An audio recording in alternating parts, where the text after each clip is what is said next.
Hello, I'm Amber Hodgson, and I was a part of the social media group. And for my part, I researched how social media can be used to effectively enhance writing skills amongst middle school learners.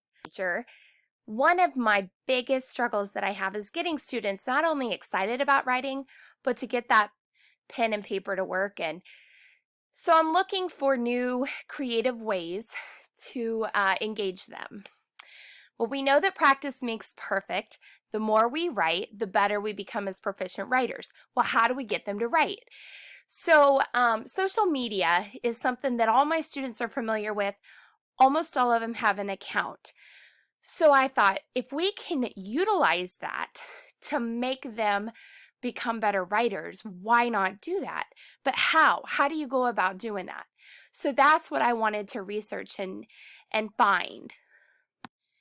Currently, my school does not allow the students to use social media in the classroom, and I'm hoping to get this changed. So, um, whenever I started doing all this research and gathering information, um, I'm going to take that back to my administration, and hopefully, this will be something that I can incorporate in my own classroom soon. So, the first one that I'm going to share with you is Twitter in the classroom.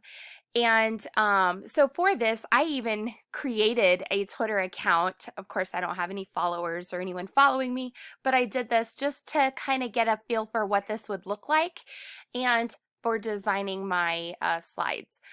But this is a book that my students and I read in class, A Girl on Schindler's List.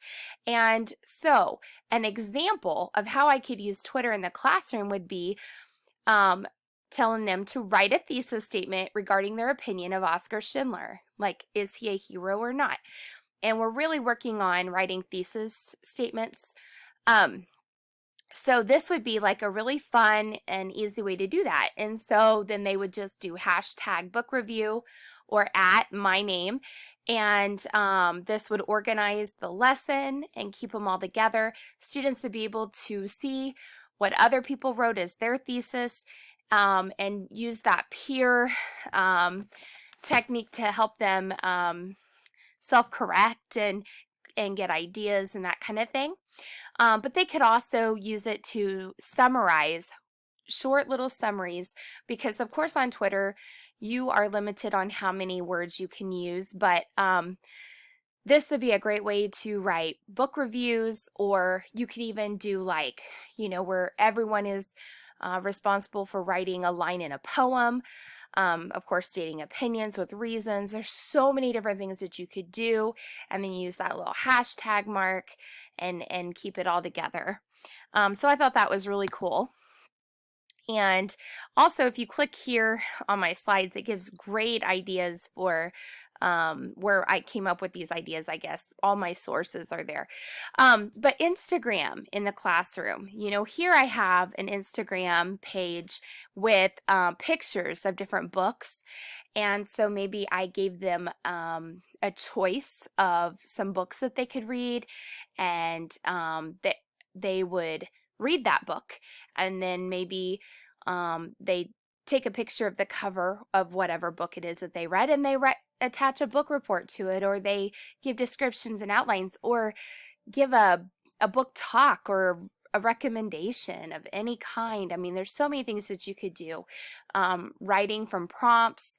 They could draw pictures and share them on Instagram about a character in their story, like character analysis kind of thing.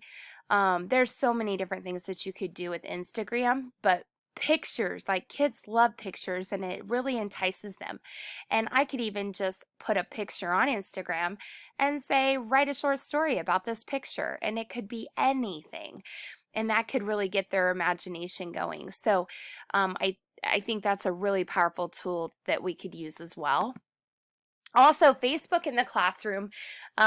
We use Facebook as a school, but I don't have like individual classroom Facebook accounts, and we don't have it to where our students have accounts or that kind of thing. But I thought, man, how cool would that be if we could share essays and provide peer feedback on them? Because these are all platforms they're so familiar with, and they'd feel comfortable writing. And I just think that would be really cool. Um, so, as you can see, I'm pretty excited about all this that I found. Creating these slides was a lot of fun. This is kind of my forte. I love to do this kind of thing. Um, but these are just some reasons that social media should be used in the classroom. And my conclusion here. But I really enjoyed working with this group. Some takeaways, Sarah did a phenomenal job of explaining Unity Day.